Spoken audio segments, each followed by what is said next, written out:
Good evening, ladies and gentlemen. Welcome to the EFG London Jazz Festival. Welcome to Article 10, Conversations in the Era of Black Lives Matter.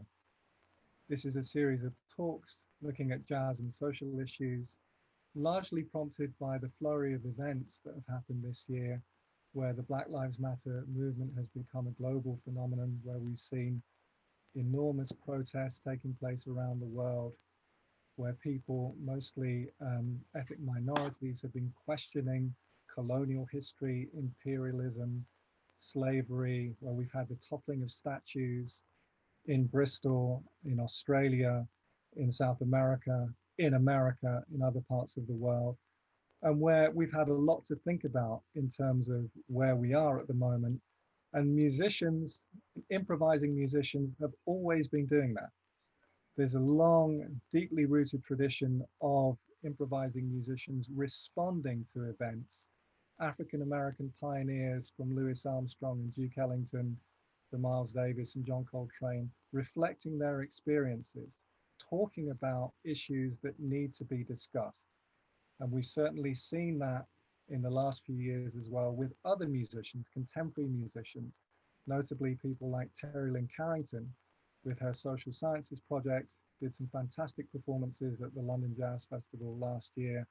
In Britain, the likes of Cassie Kanoshi, Robert Mitchell have also made some very, very strong statements about social injustice and racial inequality that I think has struck a chord with many people. Last night, we had a fascinating conversation with Orphy Robinson and Carleen Anderson, talking about the language of protest, talking about revolutionary statements, talking about the revolutionary aspect of the Black family and the celebration of the Black family, and how that in itself is something which is hugely important to this whole context of Black Lives Matter. And tonight, I'm very, very delighted, very excited to be able to welcome two excellent artists who have also made very strong statements in their work. They've also been incredibly creative over the years as well. And we will discuss the language of protest, the most appropriate ways of expressing these feelings, of speaking out against oppression and injustice. In what language is the title of this session. Just to recap, you can send questions via the chat room for the artists. There'll be 10 or 15 minutes at the end of the session for the artist to respond to those questions after we've been in conversation for about 40 minutes. So I'm delighted to introduce Nicole Mitchell, an excellent flautist, a composer, leader of many groups, one of my favorite being the Black Earth Ensemble, collaborator with numerous artists, an important educator as well. We'll be discussing her work along with just her views generally on this whole situation. Nicole, welcome. It's a pleasure to have you here. Greetings. Thanks for having me. And also Jason Moran, fantastic composer, pianist, conceptualist in many ways, who's bridged the gap between music and visual art. Jason, Blue Note recording artist, who's cut many fine albums, one of my favorite being Facing Left, a masterwork from the last 20 years. Also done some important projects looking at Black history. Recently, he came to London with the James Reith Europe project, which also struck a chord with many people over here.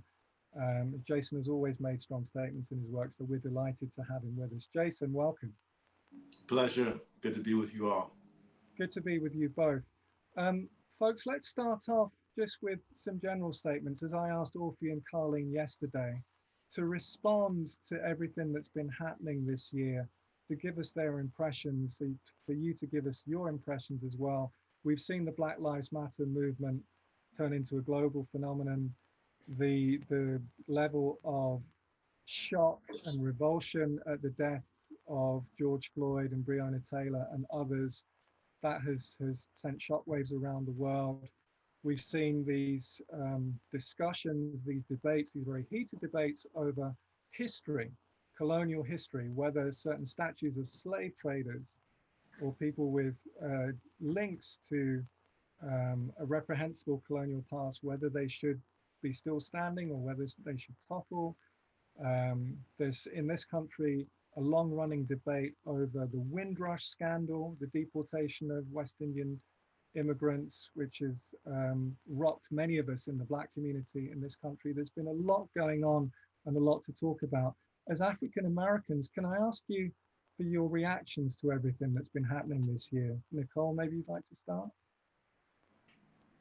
Sure. I think 2020 has been about clear vision of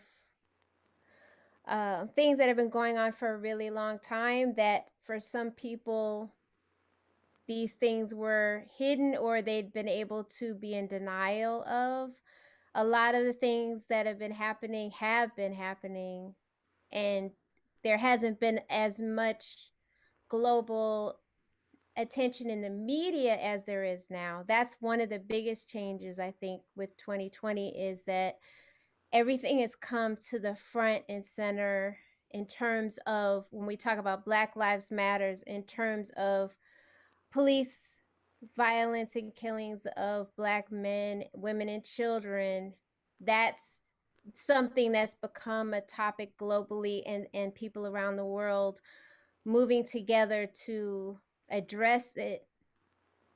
These protests have been going on for a long time, probably not just in America, but now there's more of a central space for the discussion of this topic, which is why we're talking today. Yeah. Which is definitely important, and it's needed. It's been needed. A lot of people are comparing our time to the 60s in the US in terms of a question of identity, of what is this country really about. And that question still needs to be answered. And there's, when you talked like earlier before we got started today, you brought up the history of colonialism and how that impacts the UK. And it actually, I mean, it impacts this country too. The fact that this land is land that was stolen, and that topic, that aspect of the, of the reality should also be in our conversation, that Native American, indigenous people of this country, are still in the struggle for liberation of their space. And then while, being African American, we have a complex relationship with that as well. So yeah, there's just like a lot to say about this. I think it's a reckoning, and it's a time for us to really redefine together with everyone at the table what it is that's important, because we also have AI has a big role in all of this. And how are we going to allow technology to be more important than people? When people are hungry and people don't have somewhere to live, or they can't afford to pay their rent where they do live, and they don't make enough on their jobs. And I know that's not just Black people. That's a lot of people around the world, and a lot of people in the US from many different backgrounds. But that's not being made as important as technology's development. And that technology's development is for wealth of a few people. And that topic is really central to where all this problem is coming from. That topic is the reason why we had slavery in the first place. That topic is why we only get so far in addressing these problems, and then it goes back to something else. How do we make this moment something that breaks through into that something else that we need? And that is redefining what's important for humanity and for the planet, and there was an actual definition of humanity that was made without Black people and people of color being included in the definition, and that needs to change. For So sure. I'll just leave my No, beginning there. That's great. Thank you, Nicole. So just to recap, I mean, important points there. Police brutality, specifically against African Americans on the one hand, but I suppose the bigger picture of corporate abuse, as it were, economic exploitation, as you say, the large companies who are basically creating, you know, for many people, it's a form of second slavery. I remember somebody actually saying to me that there's a form of indentured labor that's taking place in digital plantations, or words to those effects. So I think that idea of the large scale, the kind of macro as well as the micro is pretty important, and we might come back to that. Jason, your reaction to this year and to everything that's been happening, and if you want to pick up on a few of Nicole's points, then feel free. Yeah, Nicole brings up the prominent points about our complex relationship with the land that we create from, and also what they are geographically in the country, what it feels like in California, in South Central Los Angeles, versus South Side of Chicago, versus Third Ward in Houston, Texas, you know, versus Ninth Ward in New Orleans, or like each of these places also has a very complex relationship with the land they live in, and also the creative wealth that comes out of communities who find a way towards an oasis, though it was never shown to us as a product that we should probably reach for. That's us in the arts, I'd say. And but I also think that what Black Lives Matter also pulls really into potent kind of make us account for is all things Black, you know, whether it's Black love, Black family, as you talked about, the Black canon, you know, what is that? What is Black news? What are we as Black matter, the Black body? And that thing you just ended up talking about, which is Black labor.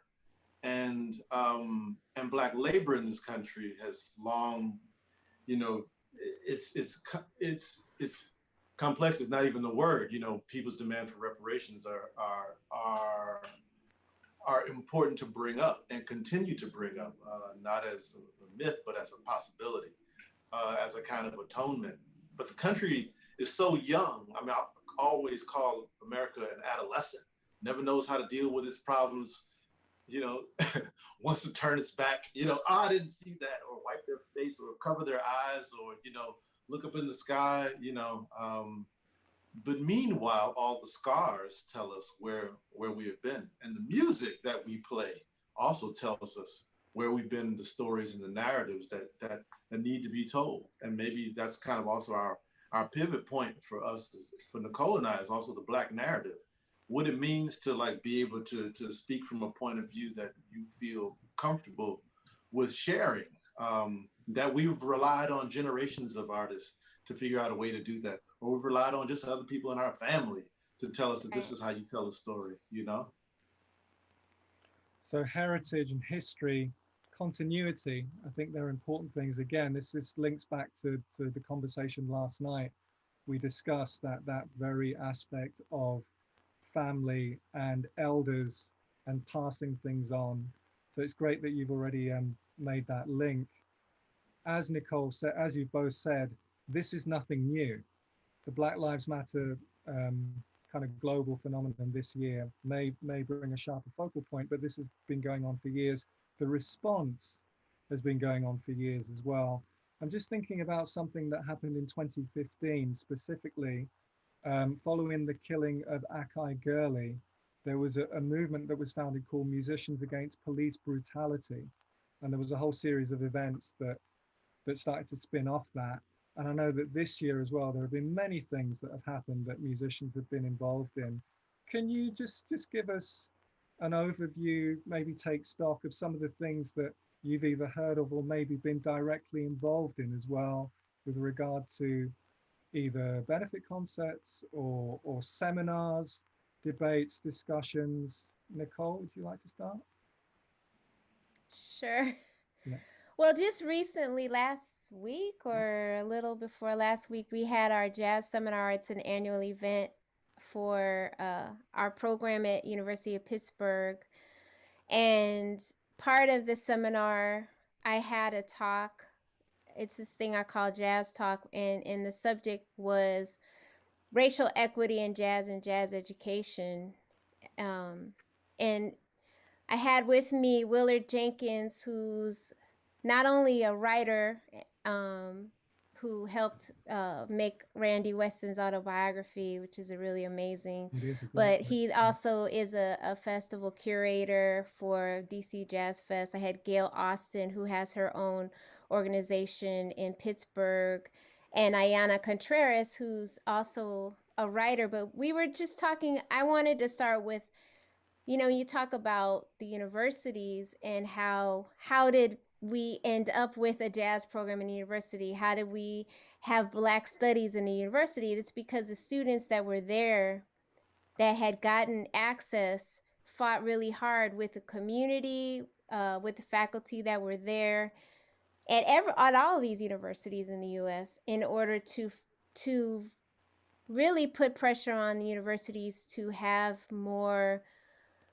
critical mass of Black faculty and students on the campus. And this is where I started from, talking about the program we have that's 50 years old. Like, it wouldn't have existed without Black students basically taking over the computer of the administration building. Right. And that this has been the activity and the purpose where Black music has been allowed entrance into these spaces, and asking the question, are we fulfilling that goal? So that was one thing that was very recent that happened. And shortly after George Floyd was killed, some colleagues and myself got support from the provost to develop a class on anti-racism, so that the students have some exposure and understanding of what's happening in the world around them, and be able to navigate it, and also be able to contribute towards helping to improve our situation. And there was some negative responses to that, where some parents actually felt this is, even though it was a free class, no one was being charged, but every single new student had to take this class in the fall. Every new student, whether transfer or freshman, had to take the class. It was taught by, you know, we had a different teacher every single class session for it, and, you know, thought really hard about what should be included in. You know, some people felt it was propaganda. They were teaching the students propaganda. But overall, I mean, there was a positive response to those that, you know, had the opportunity to take the class. And we're definitely going to continue developing that. It's a very, very small thing. And I think that's really what it comes down to, is all of us doing these small things, and cumulatively they can add up to hopefully change the culture. I think for us now in this moment, what's the hardest thing is that we've seen this all, like I was saying about seeing it before, because we still have to have hope that we can really change this stuff, and it's getting a lot more hard to feel that way because of the repetition of everything. You know, that's the biggest challenge, I think, right now. So those are very small things. I was also in a talk with the Harlem stage with Jerome Jenkins on this talk, on that same subject as well.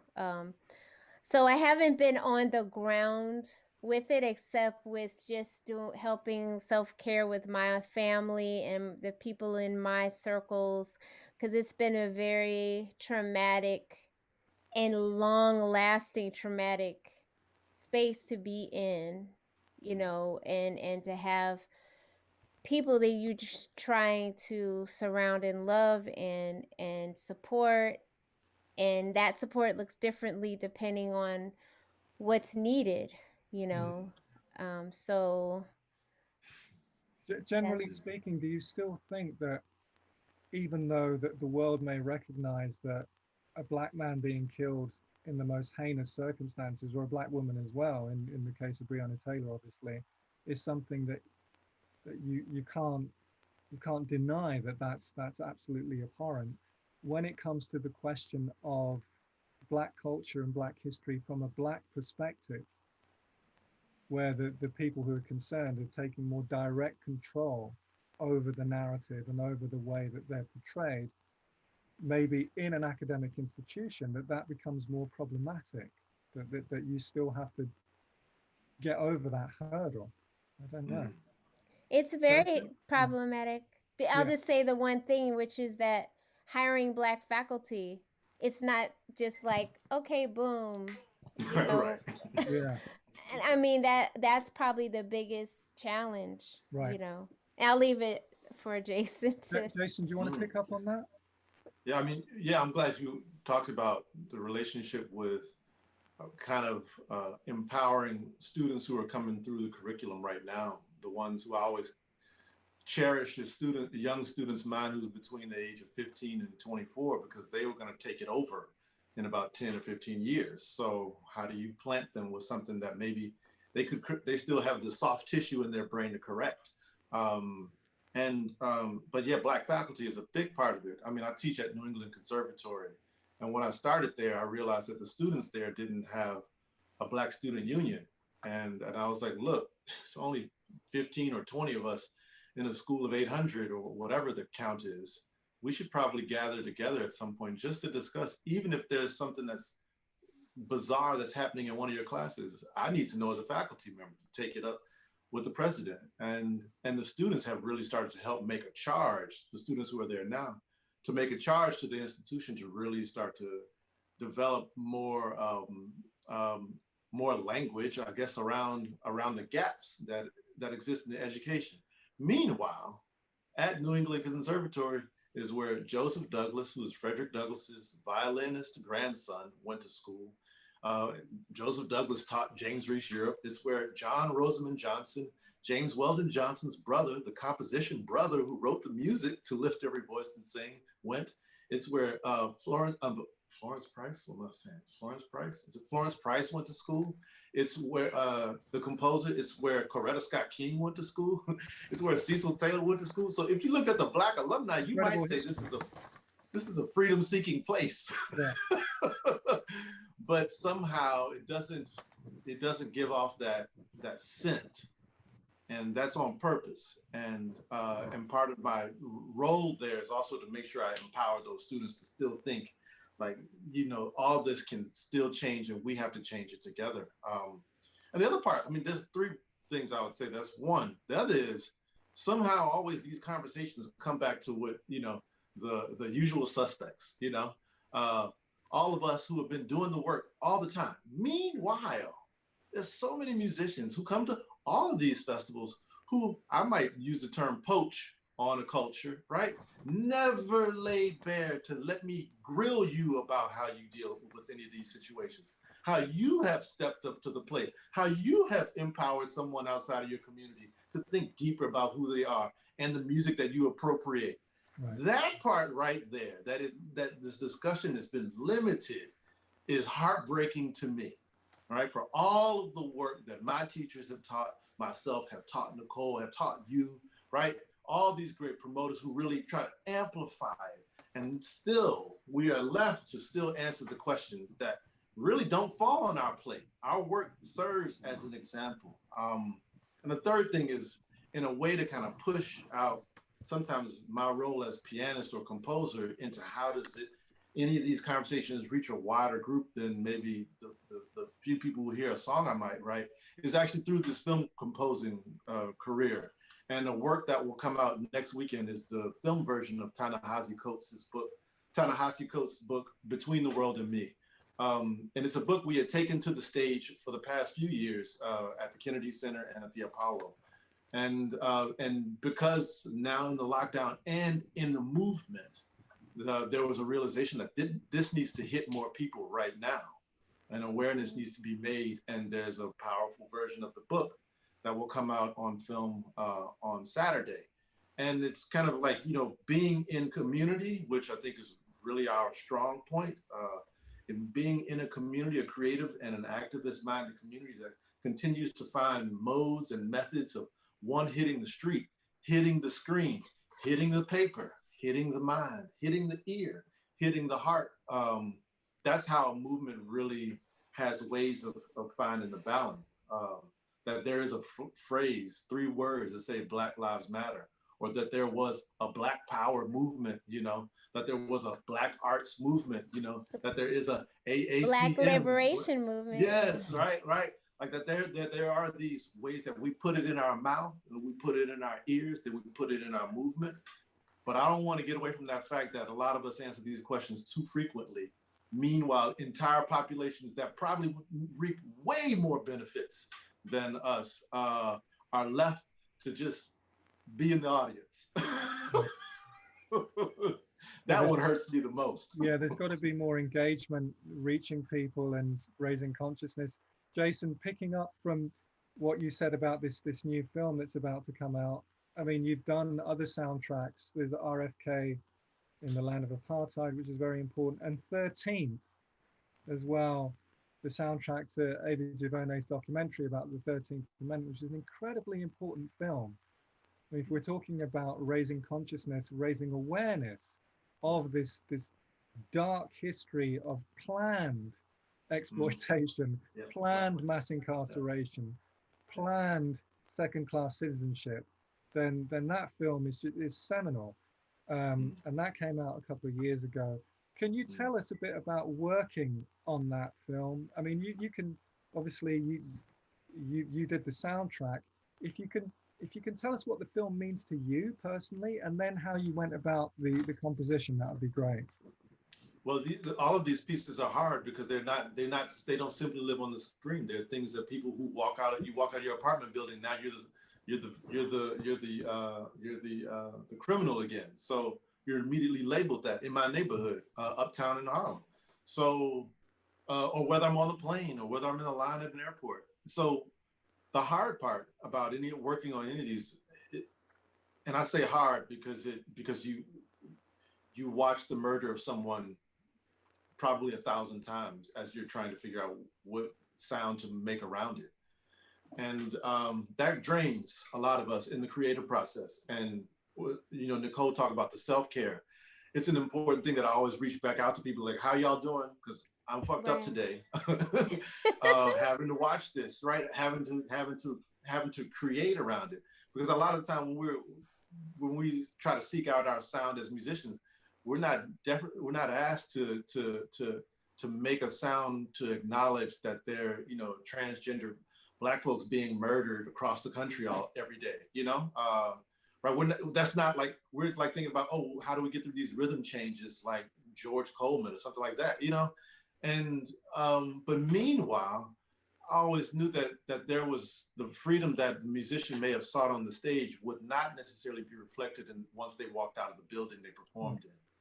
And that there was a need to be in conversation with that. And Ava really creates community around people who are trying to answer the call to justice, answer the call to a future for the future generations so that they don't have to inherit all of these bad seeds that have been planted in the country. So my work in it is to console the viewer, actually.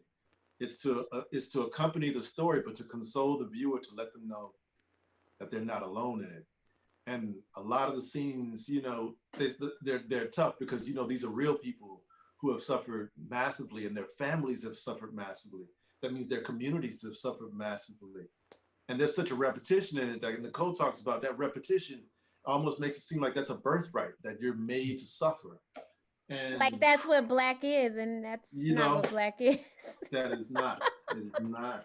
You know, so this, you know, you have to work through it. You know. Sure. That question of I think the consoling the listener as it, or the viewer, creating a certain amount of healing through the music. That's an important thing which we see time and time again, as well as expressing the kind of anger, or what Archie Shepp might call the fire music as well. You know, there's a whole range that you have to go through as a musician.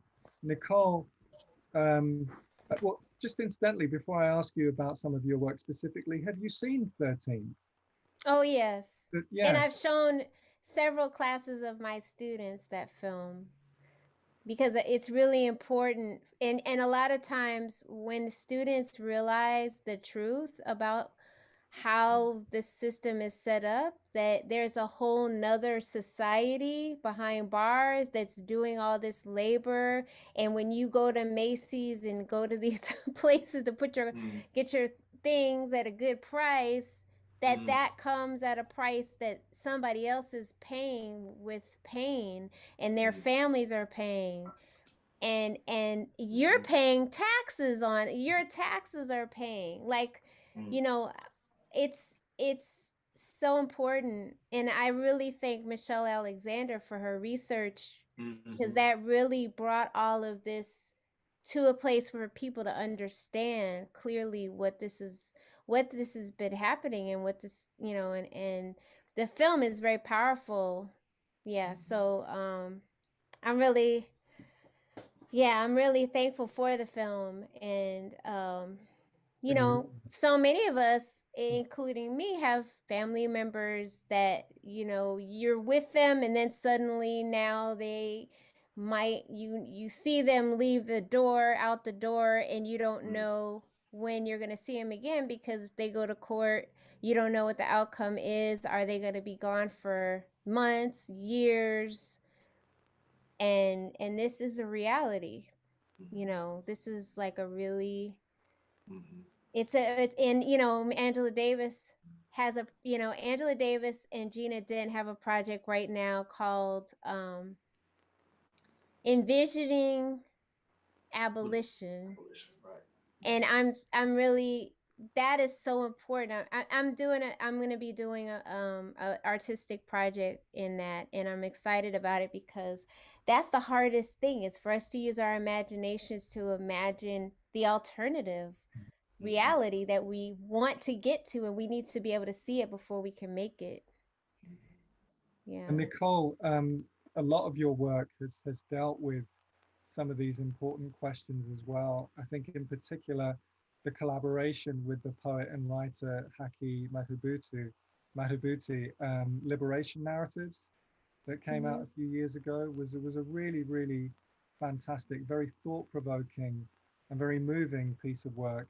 Can you tell me about that collaboration with him, and what it meant to you, and how you went about composing to his words? Haki Madhubuti is one of my longest mentors, or longest relationship, as you know, him being a mentor to me. He was known as Don L. Lee, as a poet, and he's very active in the Black Arts movement in Chicago. He's a founder of the oldest and longest running Black publishing company in the country, called Third World Press. And I worked for Third World Press for 13 years, doing all kinds of things, and mostly graphic design and layout for the books, starting out as an intern.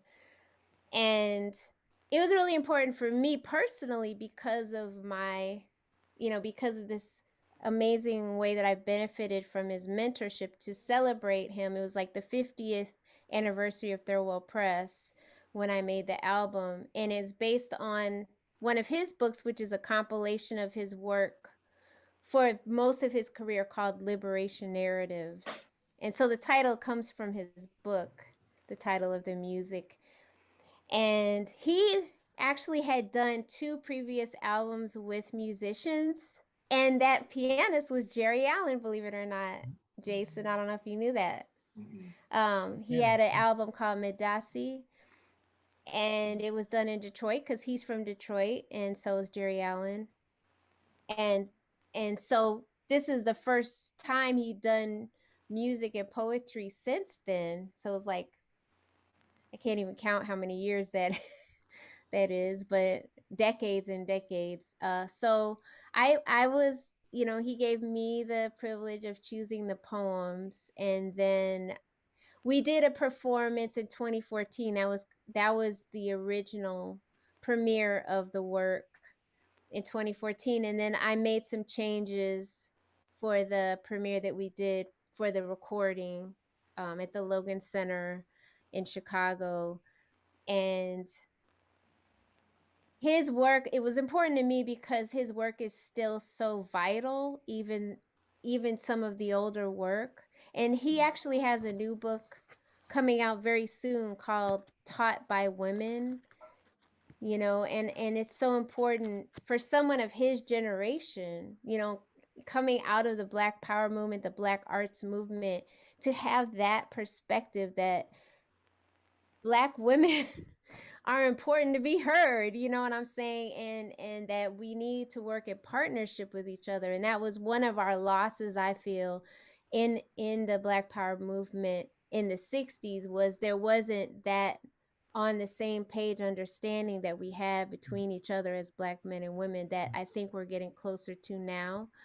And so that work, doing liberation narratives, the poetry is so powerful, and I wanted younger people to hear it, and I also wanted people to be impacted by it that may not read like that. You know what I mean? We have a lot of people that listen to the music that don't necessarily, they're not going to buy a book like that, but then they're going to be introduced to his work in this way, and maybe they'll go back and read his countless books. So you've both worked with spoken word and the human voice in various contexts, and obviously there's a long tradition of improvising musicians working with poets as well, whether it's Langston Hughes and Randy Weston and Charles Mingus, or Amiri Baraka, Nachi Chef, or Saul Williams and David Murray. I mean, it's countless. It runs right through the history of African American music. As composers and creative artists, what governs your choices with regard to whether you do something as a purely instrumental piece of music, or whether you feel that you need text and words and the human voice as well to be able to express yourself, to find the appropriate language to get your message across? It's tough. Yeah, it is indeed. I mean, it's tough. I think sometimes, here, I'll say this I don't know how I do it. Fuck, I don't know. But but I have a composition student last week who was writing a piece about right now what we're talking about. He was calling it the police state, and he had written an instrumental piece, and the piece is all right. Piece is all right. And I said, I was just starting to ask him about kind of like how he felt. Had he been out in the streets? He was like, yeah, I've been out in the streets. I've been out, having, getting pelted and running, and all that, right? And then he said, my father's like a civil rights lawyer. I said, okay, well, maybe this piece needs language. Maybe I need to hear your father's voice, since he's been out here in the movement, right, representing people in the moment that he has to get them free. How will you manage that, right? So let's think about language now. And so he went back, did his work, and he came back just today before this call. He showed me the new piece, and he started listening to an activist and speaking out about police brutality, and then he moved that into the introduction of the piece, and all of a sudden his piece was like the kind of fire I needed today. It all of a sudden just like amplified into a way that was not there in the beginning, and I think for him, I was trying to make a point, which I think is really important when we deal with language, because language is so seductive. I've worked with Yusuf Komanyaka and with Elizabeth Alexander on stage with the Bandwagon, and the way that they pull, phrases, it definitely challenges us as musicians. Like, oh shit, do I have that kind of finesse or nuance? I'm not sure. But what I said to him, which is sometimes for me a barometer that I measure against, is when you use a powerful voice with powerful language, the music also has to measure up to it. Oh, yeah. And you should not just appropriate it in the same way someone else might misappropriate something. To be very careful to align with a language that helps empower a wider body, kind of like what Nicole was saying, like people who might not initially become aware of the language, that now you paired it with something that will make a kind of a mixture that, you know, that becomes the bomb that people need to set off action. And, you know, so language is is a very, I've dealt with it as an abstract thing and thinking about language, but also in having my grandparents speak on a piece, having Adrian Piper talk about the importance of language from an artist point of view to be important to their progress. So it's something that, you know, I try to measure, but I also know that it becomes the challenge for me as a composer. I also have to raise my stakes to meet the challenge of the voice. That makes me think as well, Jason, of the really interesting piece that you produced for Ambrose Akin Muziri, I think for his second album, My Name is Oscar, right, where he was actually talking about the death of Oscar Grant.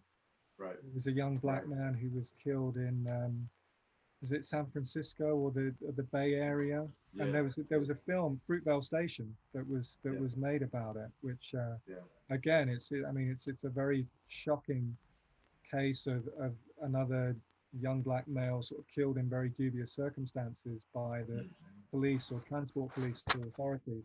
And that piece is really interesting because it essentially, it kind of boils down to Ambrose repeating "My name is Oscar" as a mantra. Right.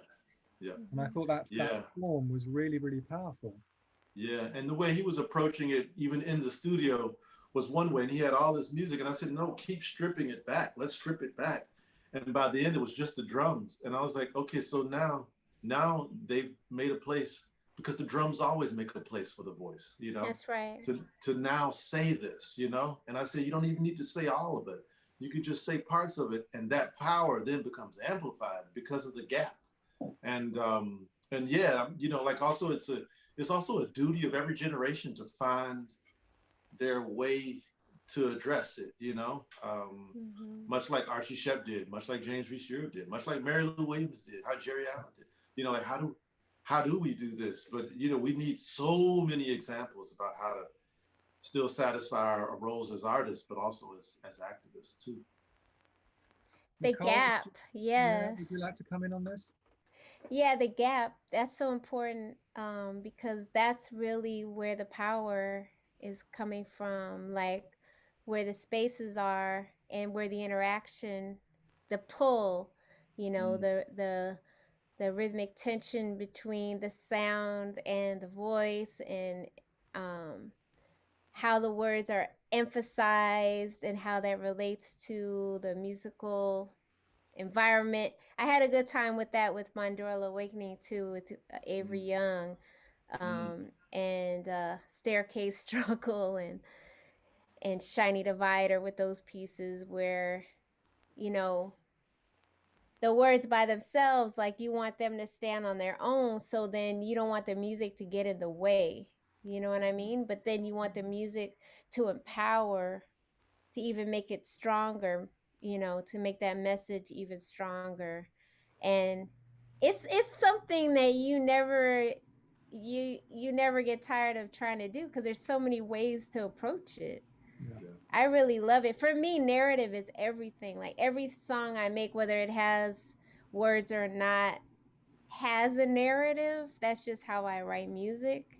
And so that story is the center or core of whatever the song or sound is. But I may not share that story with everyone all the time, but I started feeling in 2015 that I needed more words, that it was just too much. It was too much. I couldn't do it anymore. Like I needed words, you know. And the thing about words is they make you naked. You're exposed. You know what I mean? It's like there's no space for there's not as much space for misinterpretation. Like people know what you're trying to say, and you know, it's kind of, it's can be, you know, you're vulnerable, and you're also, you know, you're also addressing something directly. You know, there's no place to hide in it, you know, and that part I like. But it was scary at first, but now I'm just in it, you know. You So know. regardless of whether the language is instrumental or vocal, the strength, the purpose of the narrative, I suppose that's driving you Mm-hmm. all the time. You have to have that, as Jason said, you know, the thing that creates the bomb, as it were, that really, really connects with people.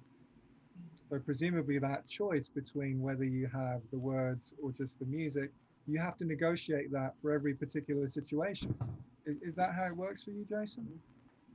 Yeah, it does. And, you know, and I'd say like over the years, kind of working with, let's say, lots of voices through whether it's a documentary or a film, you know, like, because then you're dealing with nothing but language versus something that I would make on my own. I often still give great value to the language that we have made as musicians, instrumental language, because I know that I feel like I'm still trying to understand the code that is laid in it, you know.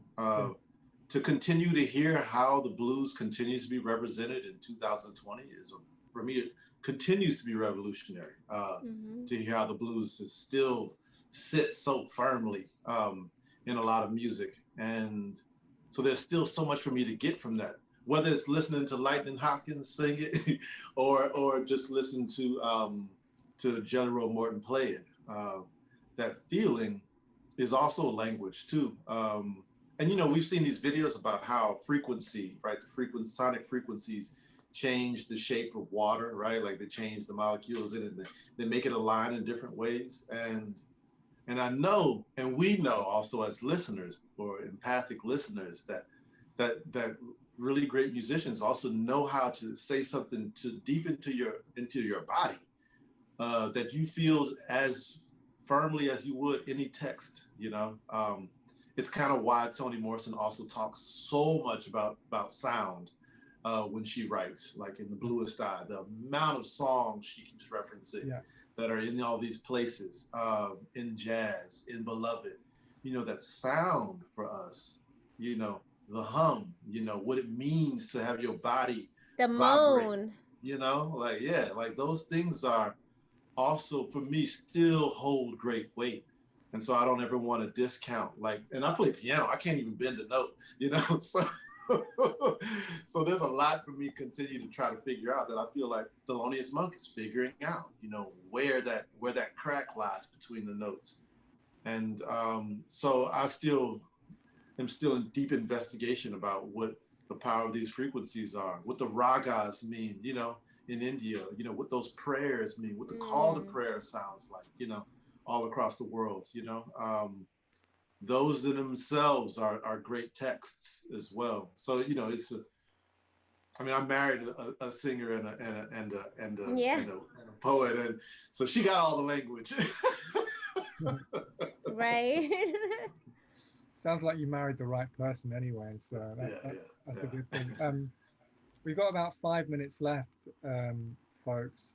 So I just want to quickly round off by just pushing things a little bit further down the line from this question of language, in what language, the appropriate language to use, whether it's instrumental or vocal.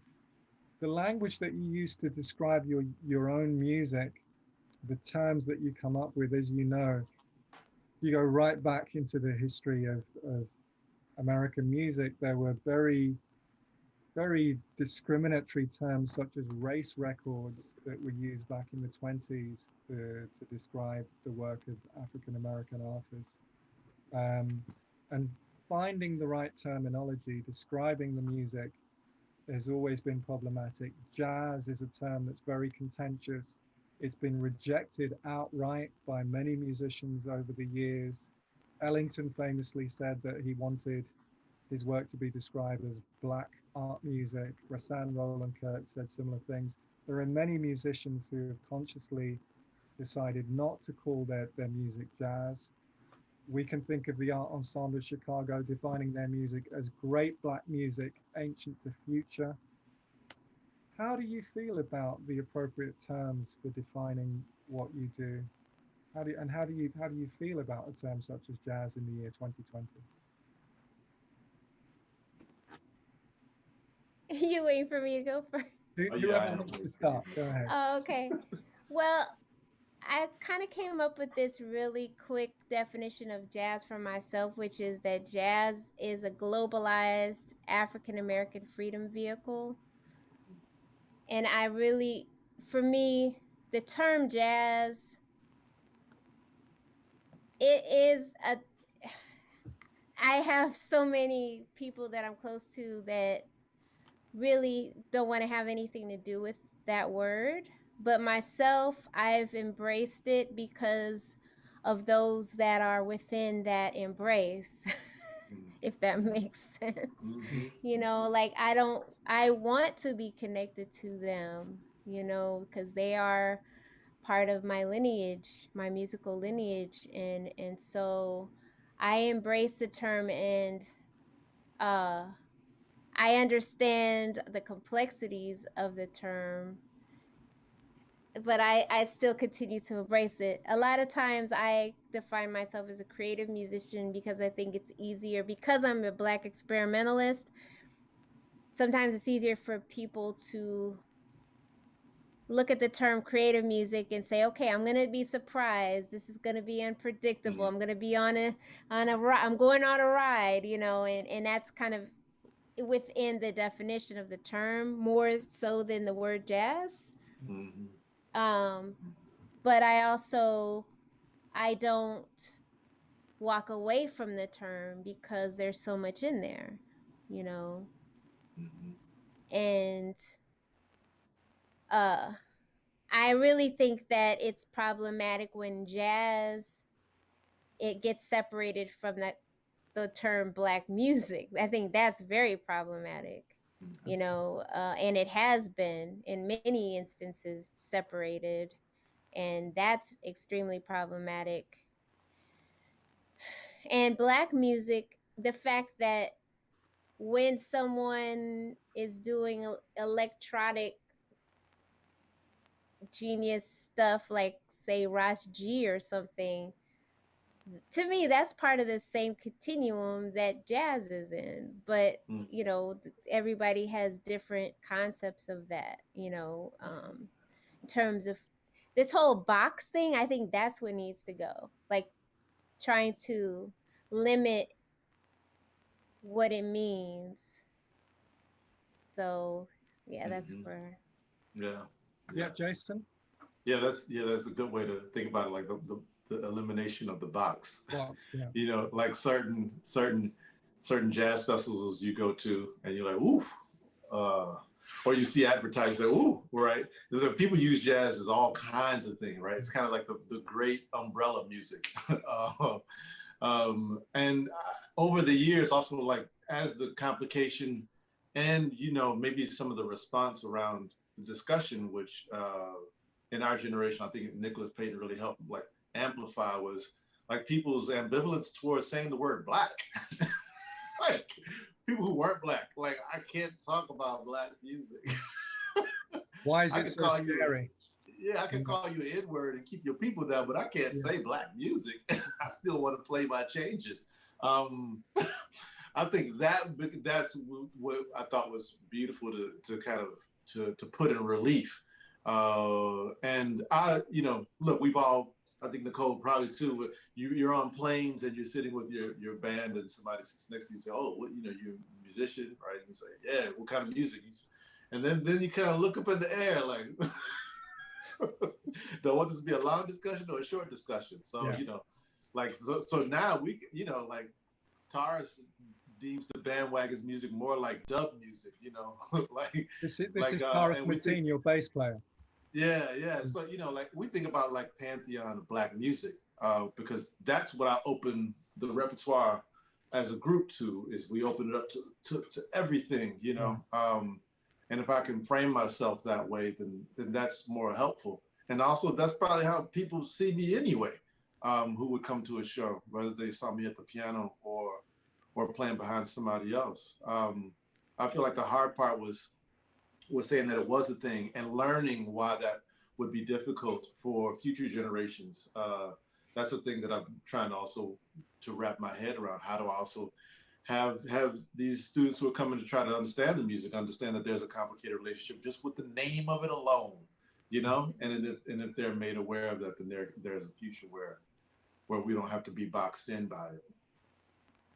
Well, I think breaking out of the box, getting rid of the box, creating your own language, your own terminology, globalized African American Freedom vehicle. Yes. Freedom vehicle Yes. has a certain ring to it.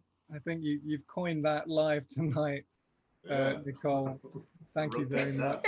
You've given us so much to think about, this question of the appropriate language in which Yeah, and y'all can take a ride. Come on with me. Right. Well, there you go, the open invitation. In what language? This has been a fascinating discussion. Nicole, thank you so much for taking part. Thank Jason, you. thank you so much for taking part as well. My pleasure. Being so generous, for sharing your thoughts with us. We'll be back tomorrow at 5 p.m. For the last talk in the Article 10 Conversations in the Era of Black Lives Matter series. I'll be joined by Janine Irons and Amo Talawar, and we'll be talking about activism and the music industry. A very, very important subject, which I think we alluded to maybe at the top of the conversation. So if you would like to join us tomorrow, that's 5 p.m. with Janine Irons and Amo Talawar. And from me, Kevin Legendre, Nicole Mitchell, and Jason Moran, thank you and good night. Thank you. Thank you. Bye-bye. Thank you.